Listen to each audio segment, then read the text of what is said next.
Hello and good morning दोस्तों, कैसे हैं आप सभी। स्वागत है आप सभी का आपके अपने यूट्यूब चैनल में। मैं देवेंद्र कुमार स्वागत करता हूं आप सभी का आपके अपने यूट्यूब चैनल परिवार में। मैं आज आपके लिए लेकर आया हूं मध्य प्रदेश सामान्य ज्ञान में मध्य प्रदेश की जलवायु। कल मैंने पढ़ाया था आपको पार्ट 1 पढ़ाया था, आज पढ़ाने जा रहे हैं आपको पार्ट 2। आज आपका होगा पार्ट 2, ठीक है। यह प्रैक्टिस सेट नंबर 15 होगा। अगर आपको MPGK के और भी क्वेश्चन देखना है, ठीक है, तो आप क्या करें, पिछले जो मैंने प्रैक्टिस सेट 14 तक डाल दिए हैं, तो आप क्या करें, उस वीडियो प्लेलिस्ट पर जाएं और वीडियो देखें और अपने MPGK के जितने भी मैंने मोस्ट इम्पोर्टेंट MCQs कराए हैं, आप क्या करें, प्लेलिस्ट पर जाएं, चेक करें और अपने MPGK की तैयारी को चेक करें कि हमको MPGK कितना बनता है कितना नहीं बनता है। जो भी क्वेश्चन नहीं बनते हैं वो मैं डेली बोलता हूँ आपके लिए, एक कॉपी पर नोट डाउन करें, उनका डेली रिवीजन करें, ठीक है दोस्तों। यह वीडियो आपको डेली सुबह 8 AM पर प्रोवाइड कराई जाती है, ठीक है। इसमें परीक्षाओं में बार बार पूछे जाने वाले प्रश्न कराए जाएंगे, जो पिछले परीक्षाओं जैसे MPPSC, MPSI, MP police, Vyapam आदि विभिन्न परीक्षाओं में पूछे गए क्वेश्चंस होंगे, ठीक है। तो आप क्या करें, चैनल को सब्सक्राइब करें और डेली सुबह 8 AM पर आपको वीडियो मिलती रहेगी।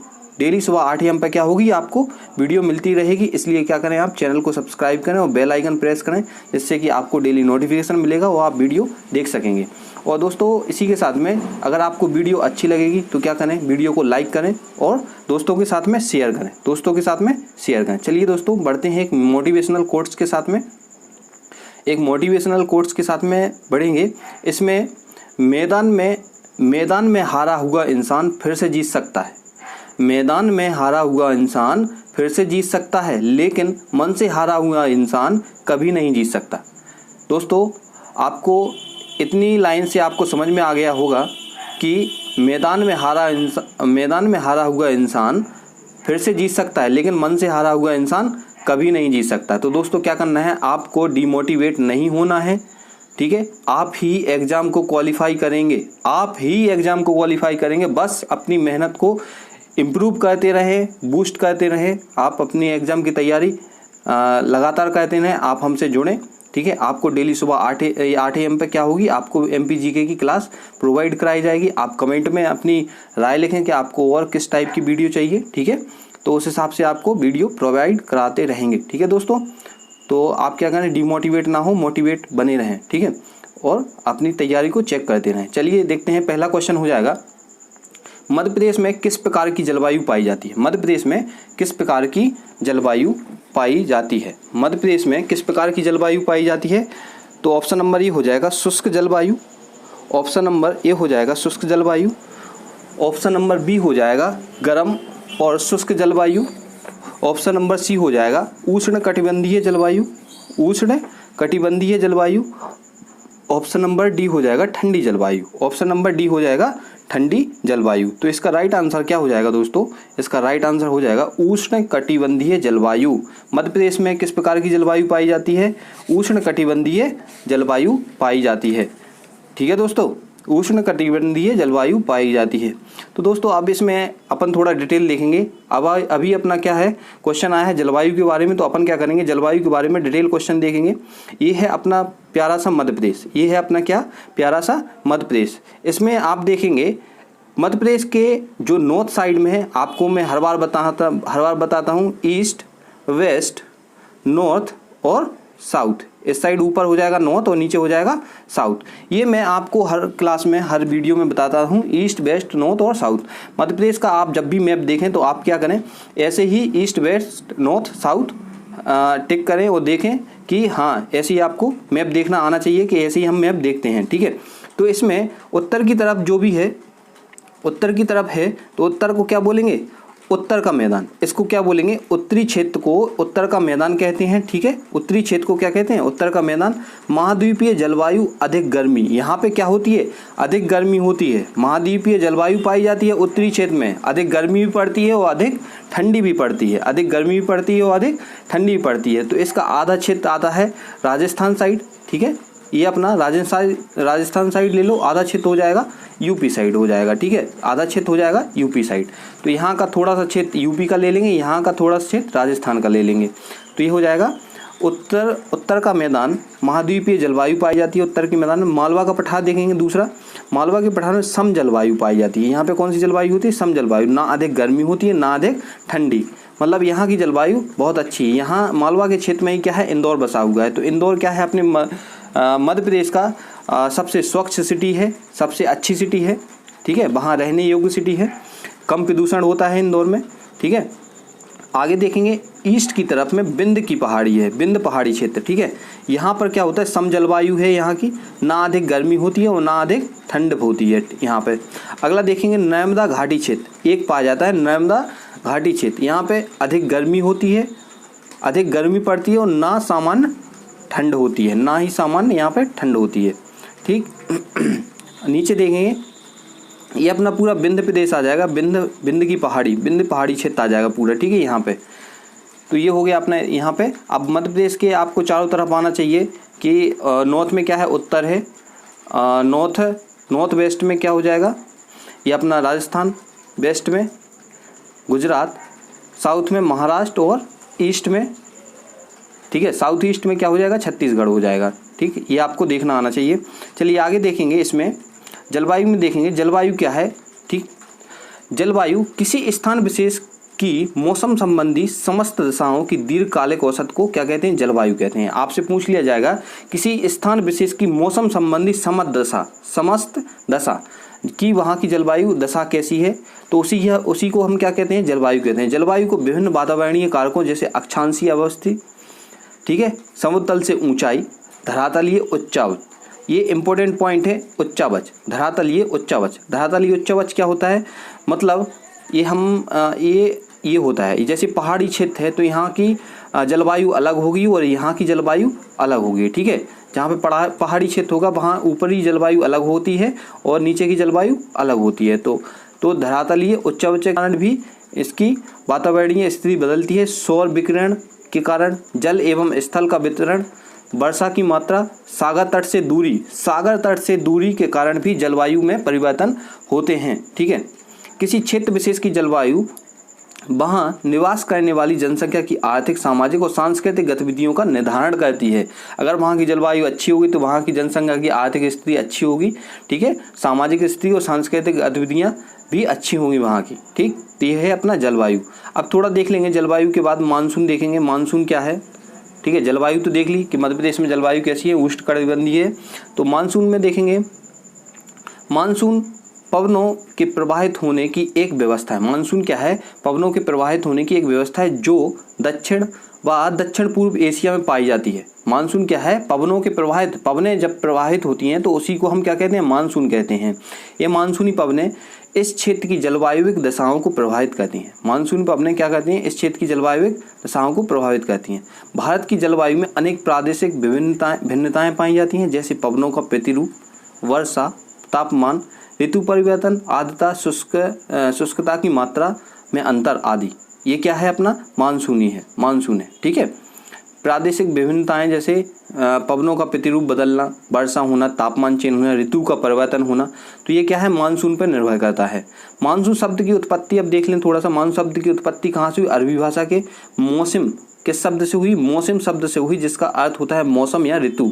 मानसून से अभिप्राय ऐसी जलवायु से है जिसमें ऋतुओं के अनुसार पवनों की दिशा उत्क्रमण, रिवर्सल हो जाता है। पवनों की दिशा में उत्क्रमण या रिवर्सल हो जाता है, अर्थात ग्रीष्म ऋतु में पवनों की दिशा दक्षिण से पश्चिम की ओर ऐसे चलेंगे, दक्षिण पश्चिम से उत्तर पूर्व की ओर। शीत ऋतु में उत्तर पूर्व से दक्षिण पश्चिम की ओर, मतलब क्या होगा, दक्षिण पश्चिम से क्या हो जाएगा, उत्तर पूर्व की ओर जाएंगी। आपने ये देखा होगा, ऐसा ये क्या होता है, दक्षिण पश्चिम से उत्तर पूर्व की ओर, उत्तर पूर्व से दक्षिण पश्चिम की ओर प्रवाहित होती हैं, ठीक है, पवनें, मानसून। अब देखेंगे थोड़ा सा मध्य प्रदेश, अभी देखा था अपन ने भारत की जलवायु के बारे में कि जलवायु क्या है, ठीक। अब देखेंगे मध्य प्रदेश की जलवायु। मध्य प्रदेश की जलवायु उपोष्ण कटिबंधीय सब ट्रॉपिकल, ठीक है, जलवायु क्षेत्र में स्थित है। मध्य प्रदेश उपोष्ण कटिबंधीय सब ट्रॉपिकल जलवायु क्षेत्र में स्थित है। यहाँ की जलवायु उष्ण कटिबंधीय मानसूनी है। यहाँ की जलवायु कैसी है, उष्ण कटिबंधीय मानसूनी जलवायु है। चलिए आगे देखेंगे, कोपेन के वर्गीकरण के अनुसार एक है, ठीक है, कोपेन नाम के जियोग्राफर होंगे, ठीक है, जियोग्राफर थे। उन्होंने क्या बताया कि मध्य प्रदेश के दक्षिण पश्चिम में स्थित झाबुआ, धार, अलीराजपुर, बड़वानी, खरगोन, खंडवा, बुरहानपुर जिलों की जलवायु उष्ण कटिबंधीय सवाना प्रकार की है और राज्य के अन्य भागों में शुष्क शीत वाली मानसूनी जलवायु पाई जाती है। कैसी पाई जाती है? शुष्क शीत वाली। जितने हमने नाम बताए हैं इसमें क्या पाई जाती है? उष्ण कटिबंधीय सवाना प्रकार की जलवायु पाई जाती है और बाकी क्षेत्रों में क्या पाई जाती है? शुष्क शीत वाली मानसूनी जलवायु पाई जाती है। आगे देखेंगे, मध्य प्रदेश राज्य को उच्च भूमियों का प्रदेश कहा जाता है। मध्य प्रदेश राज्य को क्या कहा जाता है? उच्च भूमियों का प्रदेश, हाईलैंड्स प्रदेश कहा जाता है। ठीक है। समुद्र तल क्यों कहा जाता है? क्योंकि यहाँ पर अधिकांश भागों की ऊंचाई समुद्र तल से सी लेवल से 300 मीटर की ऊंचाई पर है। 300 मीटर की ऊंचाई पर है। मध्य प्रदेश एक भूआविष्ट, ठीक है, लैंडलॉक राज्य है। मध्य प्रदेश कैसा है? लैंडलॉक राज्य। लैंडलॉक राज्य क्या कहलाता है?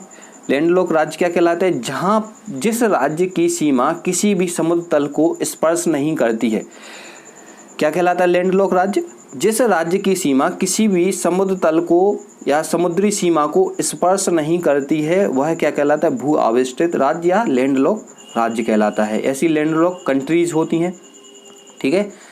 यहाँ पर महाद्वीपीय प्रकार की जलवायु पाई जाती है। राज्य के पश्चिम व उत्तर पश्चिम में अर्धशुष्क सेमी एरिड, उत्तरी भागों में आपको बताया था मैंने ऐसे, ठीक है, ईस्ट वेस्ट नॉर्थ साउथ, उत्तरी भागों में आर्द्र सब ह्यूमिड, जबकि दक्षिणी पूर्वी क्षेत्रों में आर्द्र या ह्यूमिड जलवायु पाई जाती है। ठीक है।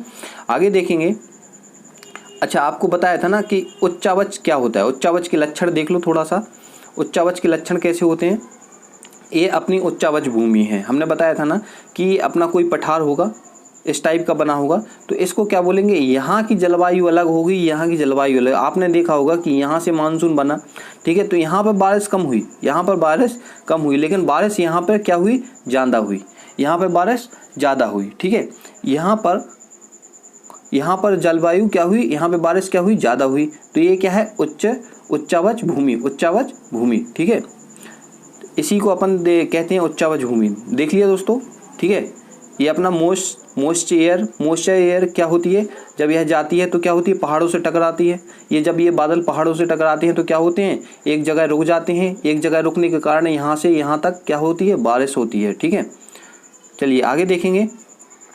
मध्य प्रदेश भारत के मध्य भाग में स्थित है, इसलिए राज्य में अधिकांश वर्षा दक्षिण पश्चिम मानसून की दोनों दिशाओं अरब सागर तथा बंगाल की खाड़ी द्वारा होती है। कहाँ से होती है? अरब सागर से तथा बंगाल की खाड़ी दोनों दिशाओं से होती है।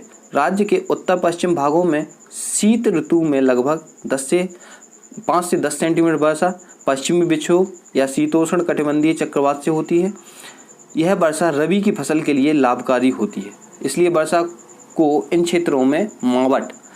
जब भी आपने देखा होगा कि ये जो अपने इंडिया का मैप है, ठीक है, इंडिया का मैप है।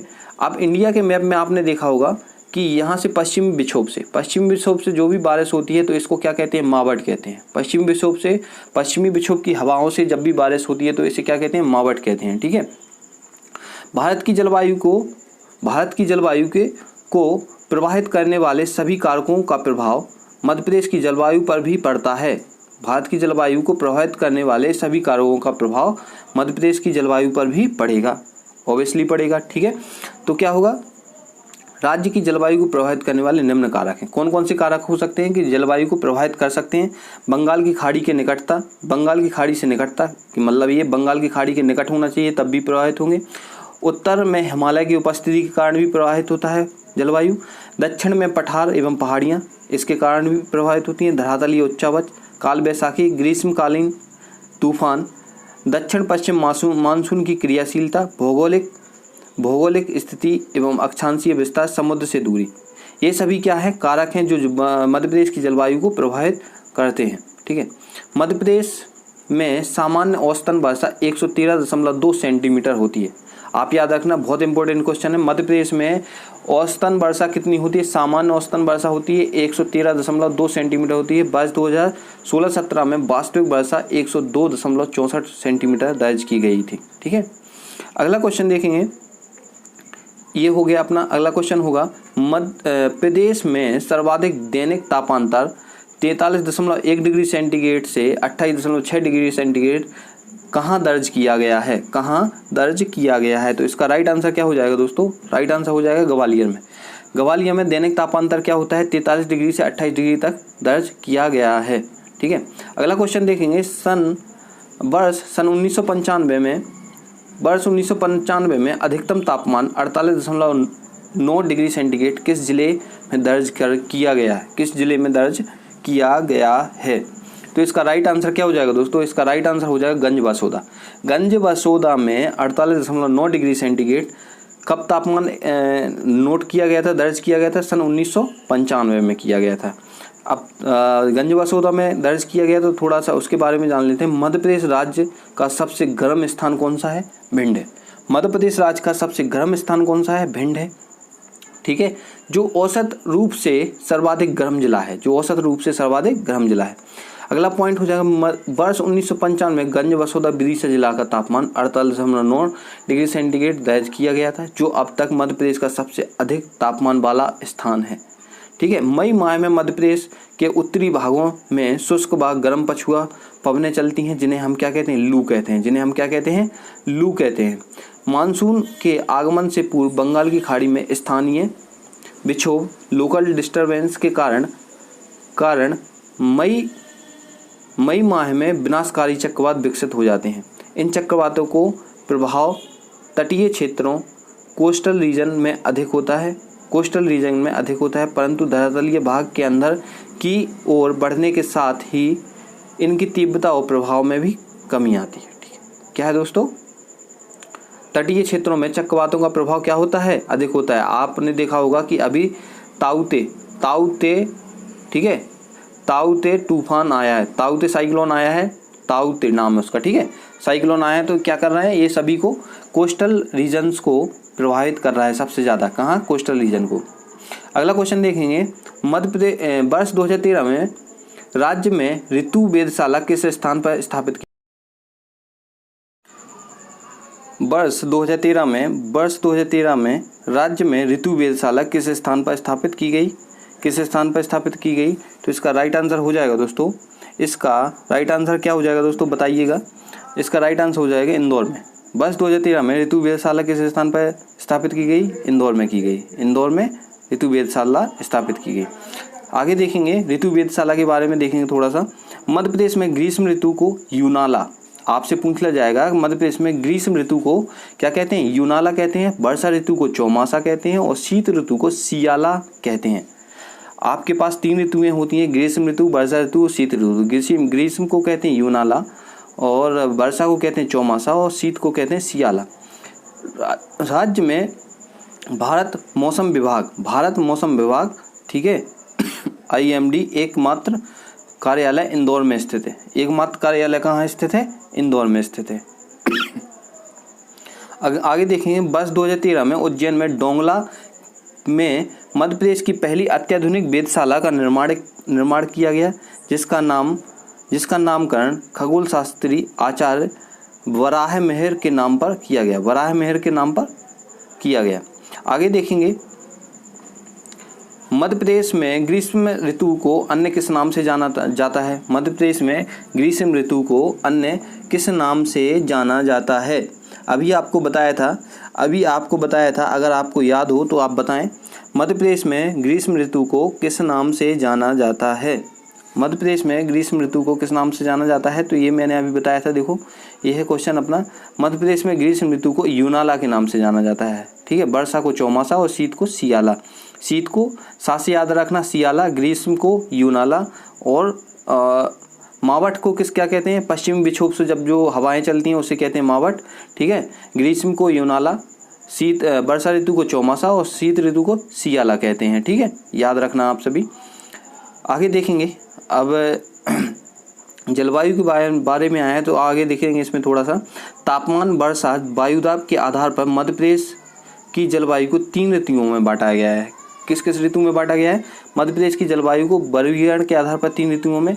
कौन कौन सी ऋतु होती हैं? ग्रीष्म ऋतु, वर्षा ऋतु और शीत ऋतु। ग्रीष्म ऋतु कब होती है? मार्च से मध्य जून तक होती है। मार्च से शुरू होगी और मध्य जून तक होगी ग्रीष्म ऋतु। ठीक है, वर्षा ऋतु मध्य जून से मध्य अक्टूबर तक होती है। और शीत ऋतु कब होती है? शीत ऋतु होती है मध्य अक्टूबर से फरवरी तक होती है। तो थोड़ा ग्रीष्म ऋतु के बारे में 3 ऋतुएं होती हैं मध्य प्रदेश में। ठीक है, जलवायु का वर्गीकरण किस आधार पर किया गया? ऋतुओं के आधार पर। तो 3 ऋतुओं के आधार पर पहले देखेंगे ग्रीष्म ऋतु। मध्य प्रदेश में ग्रीष्म ऋतु का प्रभाव मार्च से मध्य जून तक रहता है। इस अवधि से सूर्य की स्थिति उत्तरायण होने से तापमान में वृद्धि होने लगती है। जब सूर्य क्या होता है? उत्तर की ओर जाता है, तो इसमें क्या होती है? तापमान में वृद्धि होती है और वायुदाब कम होने लगता है, जिसके परिणाम स्वरूप मई माह के अंत में राज्य में अधिक गर्मी पड़ती है। मई माह के अंत में राज्य में क्या होती है? अधिक भीषण गर्मी पड़ती है, अधिक भीषण गर्मी पड़ने लगती है। ठीक है दोस्तों, तो आगे देखेंगे वर्षा ऋतु देखेंगे। ऐसे अभी अपन ने क्या देखा? ग्रीष्म ऋतु। अब वर्षा ऋतु देखेंगे। वर्षा ऋतु को क्या बोलते हैं? चौमासा। क्या बोलते हैं? चौमासा। ठीक है, याद रखना, चौमासा बोलते हैं। मध्य प्रदेश में दक्षिण पश्चिम मानसून का आगमन सामान्यतः मध्य जून तक होता है। राज्य के दक्षिणी एवं पूर्वी भागों में सामान्यतः 12 जून तक वर्षा होती है। कब तक होती है? राज्य के दक्षिणी एवं पूर्वी भागों में सामान्यतः 12 जून तक वर्षा आरंभ हो जाती है। ठीक है, वर्षा 12 जून तक आरंभ हो जाती है। राज्य वर्षा दक्षिण पश्चिम मानसून की दोनों शाखाओं जैसे अरब सागर और बंगाल की खाड़ी द्वारा होती है। राज्य के पूर्वी तथा दक्षिण पूर्वी क्षेत्रों में अधिकांश वर्षा बंगाल की खाड़ी की शाखा से, जबकि उत्तर पश्चिम एवं मध्यवर्ती क्षेत्रों में दोनों शाखाओं अरब सागर तथा बंगाल की खाड़ी द्वारा वर्षा प्राप्त होती है। ठीक है, तो ये थोड़ा मैप देखो। इस मैप को देखो, थोड़ा सा आपको बता दें वर्षा के बारे में, वर्षा कैसे होती है। तो ये दक्षिण पश्चिम मानसून, आपको मैंने बताया था ना, east west north south, east west, ठीक है, नॉर्थ, और ये हो जाएगा अपना साउथ। ठीक, ये हो जाएगा अपना साउथ।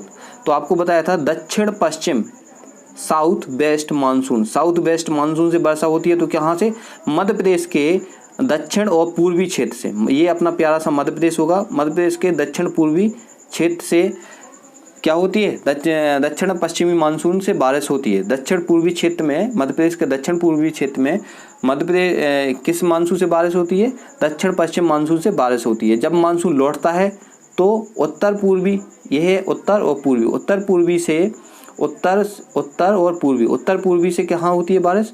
दक्षिण पश्चिम की वो जब हवाएं चलती हैं तब कहाँ बारिश होती है? तब भी यहाँ पे बारिश होती है, बघेलखंड के पठार में बारिश होती है। तब भी कहाँ बारिश होती है?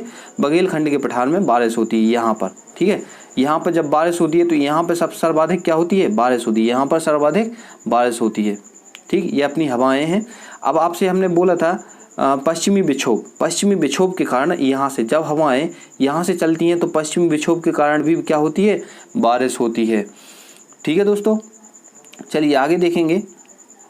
ये अपना मध्य प्रदेश देखेंगे, प्यारे से मध्य प्रदेश में कि कहाँ पर कितने सेंटीमीटर बारिश होती है। ठीक है, अपना ये नॉर्दर्न और north south region, north west region में बारिश कहाँ होती है? ये होती है 50 से 75 सेंटीमीटर होती है। 50 से 75 सेंटीमीटर बारिश होती है।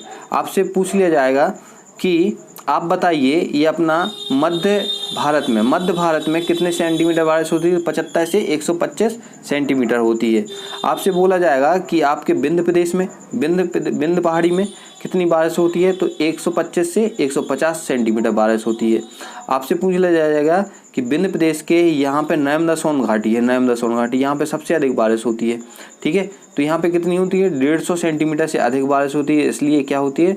नर्मदा सोन घाटी में सबसे ज़्यादा पानी प्रवाहित होता है। ठीक है, इसी को क्या कहते हैं? मध्य प्रदेश की गंगा कहा जाता है। मध्य प्रदेश की जीवन रेखा कहा जाता है। मध्य प्रदेश की गंगा किसे कहा जाता है? बेतवा को। मध्य प्रदेश की गंगा किसे कहा जाता है? बेतवा को। ठीक है, इसे क्या कहा जाता है? नर्मदा नदी को मध्य प्रदेश की जीवन रेखा। मध्य प्रदेश में दक्षिण पश्चिम मानसून बंगाल की खाड़ी द्वारा सबसे अधिक वर्षा प्राप्त होती है। राज्य के अन्य क्षेत्रों में भी बंगाल की खाड़ी की शाखा से वर्षा होती है, किंतु तट से दूरी बढ़ने के साथ साथ वर्षा की मात्रा कम हो जाती है। तट से दूरी बढ़ने के साथ साथ वर्षा की मात्रा कम हो जाती है। आपसे पूछ लिया जाएगा अरब सागर मानसून की प्रमुख शाखा कौन सी है? मुंबई शाखा है। ठीक है, मुंबई शाखा से बारिश होती है। आगे देखेंगे अरब सागर की केरल शाखा होती है। ठीक है, एक अरब सागर की कौन सी शाखा है? एक केरल शाखा है। बंगाल की खाड़ी की शाखा होती है, एक बंगाल की खाड़ी की शाखा होती है। ठीक, अगला क्वेश्चन देखेंगे, विंध्य पर्वतीय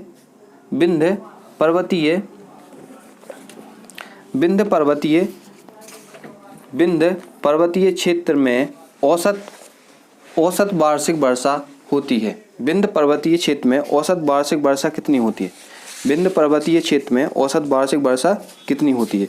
तो इसका ऑप्शन पहला हो जाएगा 100 सेंटीमीटर से 106 सेंटीमीटर, 100 सेंटीमीटर से 106 सेंटीमीटर। दूसरा हो जाएगा 50 सेंटीमीटर से 100 सेंटीमीटर, 50 सेंटीमीटर से 100 सेंटीमीटर। तीसरा हो जाएगा ऑप्शन नंबर सी 210 सेंटीमीटर से 216 सेंटीमीटर, 210 सेंटीमीटर से 216 सेंटीमीटर। अगला हो जाएगा 310 सेंटीमीटर से 316 सेंटीमीटर। तो इसका सही आंसर क्या होगा दोस्तों? इसका राइट आंसर क्या हो जाएगा दोस्तों? इसका राइट आंसर हो जाएगा दोस्तों, अगर आपको पता हो तो क्या करें दोस्त, आप भी कमेंट करें। इसका राइट आंसर क्या होगा फिर मैं तो बता ही दूंगा आपको।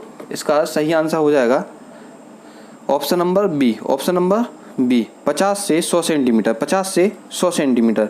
विंध्य पर्वतीय क्षेत्र में औसत वार्षिक वर्षा कितनी होती है? 50 से 100 सेंटीमीटर होती है। मध्य प्रदेश का औसत तापमान शीत ऋतु में कितना दर्ज किया गया? मध्य प्रदेश का औसत तापमान शीत ऋतु में कितना दर्ज किया गया है? तो इसका सही आंसर होगा दोस्तों, इसका राइट आंसर हो जाएगा 23 डिग्री सेंटीग्रेड, 23 डिग्री सेंटीग्रेड। आगे देखेंगे शीत ऋतु। अब बात शीत ऋतु की आई है तो थोड़ा शीत ऋतु के बारे में देख लेंगे। शीत ऋतु को क्या कहा जाता है? सियाला। शीत ऋतु को क्या कहा जाता है? सियाला। ठीक है, ग्रीष्म ऋतु को यूनाला, सियाला और चौमासा। ठीक, आगे मध्य प्रदेश में शीत ऋतु का समय मध्य अक्टूबर से प्रारंभ होकर फरवरी तक रहता है। मध्य अक्टूबर से फरवरी तक। मध्य अक्टूबर में मानसून के लौटने के बाद भी वायु में आर्द्रता बनी रहती है। वायु में क्या होती है? आर्द्रता बनी रहती है। राज्य में सबसे अधिक ठंड दिसंबर से जनवरी के मध्य ही लगती है। शीत ऋतु के प्रारंभिक लक्षण क्या होता है? स्वच्छ आकाश होता है, मंद हवाएं चलती हैं, हल्की ठंड लगती है, धूप लगती है। ठीक है, राज्य में पठारी भागों, उच्च भूमियों की अधिकता के कारण पठारी क्षेत्रों में अधिक ठंड तथा मैदानी क्षेत्रों में अपेक्षाकृत कम ठंड पड़ती है। जहाँ पे पठार होंगे वहाँ पे अधिक ठंड होती है, जहाँ पे पठार नहीं होंगे, मैदान होंगे, वहाँ पे कम ठंड पड़ती है। ठीक है दोस्तों, शीत ऋतु में बंगाल की खाड़ी में नवंबर के अंतिम सप्ताह से फरवरी के मध्य तक तूफानी मौसमी दिशाएं विकसित हो जाती हैं, जिससे राज्य के दक्षिण पूर्व में कुछ मात्रा में बारिश होती है। ठीक है, कुछ मात्रा में बारिश होती है। मध्य प्रदेश में शीत ऋतु में लगभग कितने 10% बारिश किससे होती है? शीत ऋतु से होती है, वर्षा ऋतु से होती है, वर्षा से होती है। ठीक है, औसत तापमान कितना है? 22 डिग्री सेंटीग्रेड रहता है। इसका औसत तापमान कितना रहता है? 22 डिग्री सेंटीग्रेड रहता है। चलिए आगे देखेंगे, मध्य प्रदेश में सर्वाधिक वर्षा मध्य प्रदेश में सर्वाधिक वर्षा किस क्षेत्र में होती है? मध्य प्रदेश में सर्वाधिक वर्षा किस क्षेत्र में होती है? तो मध्य प्रदेश में सर्वाधिक वर्षा किस क्षेत्र में होती है? तो इसका राइट आंसर हो जाएगा दोस्तों नर्मदा सोन घाटी में। नर्मदा सोन घाटी क्षेत्र में सर्वाधिक वर्षा होती है, इसलिए क्या है, नर्मदा में पानी ज़्यादा मात्रा में रहता है। नर्मदा सोन घाटी एवं दक्षिणी पूर्वी क्षेत्र। ठीक है, नर्मदा सोन घाटी क्षेत्र में मानसून की दोनों शाखाओं से वर्षा होती है। ग्रीष्म ऋतु में तापमान और आर्द्रता की अधिकता से उमस भरी गर्मी पड़ती है। तापमान और आर्द्रता से क्या होती है? उमस पड़ती है, जिससे मौसम कष्टदायी हो जाता है। इसके पूर्वी क्षेत्र में क्या है? बंगाल की खाड़ी का मानसून और चक्रवातीय वर्षा का योगदान होता है। परिणाम स्वरूप नर्मदा सोन घाटी के पूर्वी क्षेत्र में वर्षा अधिक होती है। नर्मदा सोन घाटी के क्षेत्र में क्या होती है? वर्षा अधिक होती है। चलिए आगे देखेंगे, मध्य प्रदेश को कितने जलवायु प्रदेशों में विभाजित किया गया है? कितने जलवायु क्षेत्र में? तो इसका राइट आंसर हो जाए 4। इसका राइट आंसर क्या हो जाएगा? 4। अब देखेंगे कितने 4 क्षेत्र हैं, तो ये अपने 4 क्षेत्र हो जाएंगे। उत्तर का मैदान, मालवा का पठार, विंध्य पर्वतीय क्षेत्र और नर्मदा सोन घाटी एवं दक्षिण पूर्वी क्षेत्र हो जाएंगे ये 4। ठीक, अगला क्वेश्चन देखेंगे, मध्य प्रदेश में मानसून का आगमन किस माह में होता है? मध्य प्रदेश में मानसून का आगमन किस माह में होता है? मध्य प्रदेश में मानसून का आगमन किस माह में होता है? तो इसका सही आंसर हो जाएगा दोस्तों जून माह में होता है, जून माह में होता है। अगला क्वेश्चन देखें, मध्य प्रदेश राज्य में ग्रीष्म ऋतु का समय काल क्या है? ग्रीष्म ऋतु का समय काल क्या है? ग्रीष्म ऋतु का समय काल क्या है? तो इसका सही आंसर हो जाएगा दोस्तों, इसका राइट आंसर हो जाएगा मार्च से जून में, मार्च से जून में ग्रीष्म ऋतु का काल होता है। अगला देखेंगे मानसून का आगमन। अभी अपन ने क्वेश्चन क्या देखा, मानसून का आगमन क्या है? मानसून का आगमन मई माह में उत्तर पश्चिमी, ठीक है, मई और जून के बीच में, मई और जून के बीच में क्या होता है, उत्तर पश्चिमी भारत के मरुस्थलीय क्षेत्रों का तापमान अधिक तेजी से बढ़ने के कारण वहाँ निम्न दाब का क्षेत्र विकसित होने लगता है तथा जून के प्रारंभ में यह निम्न वायु दाब क्षेत्र इतना शक्तिशाली हो जाता है कि वह हिंद महासागर से आने वाली दक्षिणी गोलार्ध की व्यापारिक पवनों को क्या करता है, आकर्षित कर लेता है। दक्षिणी पूर्वी व्यापारिक पवनें विषुवत रेखा को पार कर अरब सागर तथा बंगाल की खाड़ी में प्रवेश करती हैं, ठीक है, बंगाल की खाड़ी में प्रवेश कर जाती हैं, यहाँ जहाँ ये भारत के ऊपर विद्यमान वायु परिसंचरण तंत्र में मिल जाती हैं, ठीक है। आपने देखा होगा कि आपको मैप के द्वारा बताएं, मैप के द्वारा समझाएं, तो देखेंगे आप मैप में देखेंगे, ठीक है दोस्तों, मैप में देखेंगे, मैप ये आपका भारत का, प्यारे से भारत का मैप है, प्यारे से भारत का मैप है, ठीक है। ये दोस्तों मैप हो जाएगा रफली, आप यहाँ पर क्या करें, ये आपका रफली मैप हो जाएगा, प्यारे से भारत का मैप हो जाएगा, ठीक है, इतना याद रखें। अब ये मैप हो जाएगा, इसमें आपको क्या बोला है कि जब भी सूर्य क्या होता है, उत्तरार्ध होता है, सूर्य क्या होता है, उत्तरार्ध होता है, सूर्य उत्तर की ओर जाता है, ठीक है। विषुवत रेखा से जब सूर्य उत्तर की ओर जाता है तो यहाँ पे क्या होती है, भीषण गर्मी पड़ती है, यहाँ पे क्या होती है, भीषण गर्मी पड़ती है, और जहाँ पर भीषण गर्मी पड़ेगी तो वहाँ पर क्या होगा, निम्न दाब उत्पन्न होगा, निम्न दाब बनेगा, जहाँ पे गर्मी पड़ेगी वहाँ पे निम्न दाब बनेगा। तो आपको पता होगा कोई भी चीज़ होती है तो वो क्या होती है, उच्च दाब से निम्न दाब की ओर जाती है, कोई भी चीज़ होती है तो उच्च दाब से, जैसे आप गर्म पानी लेंगे तो क्या होगा, हॉट से ठंडे की तरफ जाएगा, ठीक है। तो ऐसे क्या होगा, उच्च दाब से निम्न दाब की ओर जाएंगे। जैसे यहाँ पर निम्न दाब अपने आप गर्मी के कारण निम्न दाब बनेगा तो क्या होगा, हवाएं अपने आप क्या होंगी, इस साइड चलने लगेंगी, इस साइड चलने लगेंगी। तो जितनी भी हवा यहाँ होगी अपने बंगाल की खाड़ी में होगी तो यहाँ पे क्या होगा, एक बवंडर टाइप का बनेगा, बवंडर बनेगा तो क्या होगा, यहाँ पे साइक्लोन बनेगा, यहाँ पर साइक्लोन बनेगा, और ये धीरे धीरे जाते हुए क्या होगा, बारिश बनेगी, बारिश होगी तो क्या होगी, इन तटों से टकराएगा और नुकसान होगा, तटों से टकराएगा।